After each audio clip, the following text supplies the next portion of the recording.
রঙে রসে ভরপুর আমাদের এই রংপুর বিভাগে রয়েছে 8টি জেলা, তার মধ্যে একটি হলো আমাদের গাইবান্ধা। রসমঞ্জুরির জন্য বিখ্যাত আমাদের এই গাইবান্ধা জেলা। ঘাঘট নদীর তীরে গড়ে উঠেছে গাইবান্ধা শহর। উত্তরে রয়েছে তিস্তা নদী এবং পূর্ব দিকে রয়েছে ব্রহ্মপুত্র নদ। গাইবান্ধার প্রাণকেন্দ্রে অবস্থিত গাইবান্ধা পৌর পার্ক। 5-7 বছর আগেও এখানে ময়লার স্তূপ ছিল। চলুন দেখা যাক গাইবান্ধা পৌর পার্কের বর্তমান অবস্থা।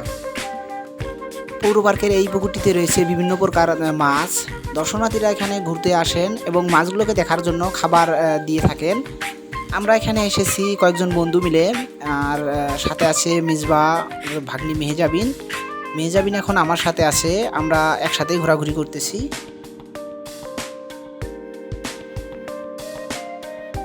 পশ্চিম দক্ষিণ কর্নারে পাবলিক লাইব্রেরির পিছনে এই শহীদ মিনারটি, সামনে পাবলিক লাইব্রেরি।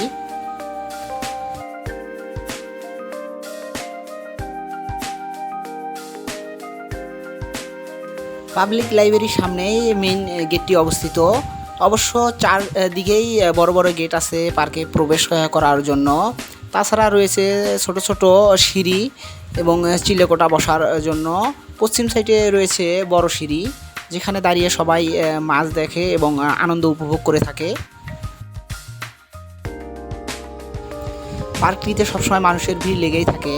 পার্কের পূর্ব দিকে রয়েছে বেশ কয়েকটি দোলনা, যেখানে বসে ছোট ছোট ছেলেমেয়েরা আনন্দ উপভোগ করে থাকে। মেহেজাবিন এখন দোলনায় বসে আছে। বন্ধু আশরাফুল তাকে দোল খাওয়ানোর জন্য সাহায্য করতেছে। পার্কের পূর্ব উত্তর কর্নারে রয়েছে মোটরসাইকেলের গ্যারেজ। কেউ এখানে মোটরসাইকেল নিয়ে আসলে এখানে গ্যারেজ করে রাখতে পারেন, অথবা শহরের বিভিন্ন কাজে আসলে এখানে নিরাপদে বাইকটা রাখার জন্য গ্যারেজ করতে পারেন। পার্কের পশ্চিম উত্তর কর্নারে রয়েছে কেন্দ্রীয় শহীদ মিনার। এখানে বিভিন্ন রকমের সাংস্কৃতিক অনুষ্ঠান এবং আলোচনা সভা হয়ে থাকে।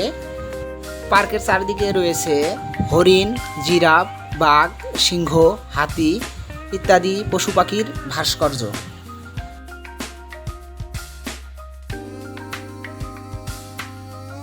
পৌর পার্কের এই পুকুরটিতে ঘোরার জন্য রয়েছে কয়েকটি বোট, যেখানে ছোট বড় সকলেই উঠতে পারে। রাতের গাইবান্ধা পৌর পার্কের সৌন্দর্য আরও অনেক বেশি ভালো লাগে। হয়তো যারা সবসময় এখানে আসে তারা হয়তো বুঝতে পারে ব্যাপারটা, যে রাতের পৌর পার্ক কতটা সুন্দর। আশা করি ভিডিওটি আপনাদের ভালো লেগেছে। লাইক কমেন্ট করে আমাদের সাপোর্ট দিন, যাতে আমরা ভিডিও বানাতে আগ্রহী হই, এবং পরবর্তী ভিডিও পাওয়ার জন্য বেল আইকন বাটনটি ক্লিক করুন।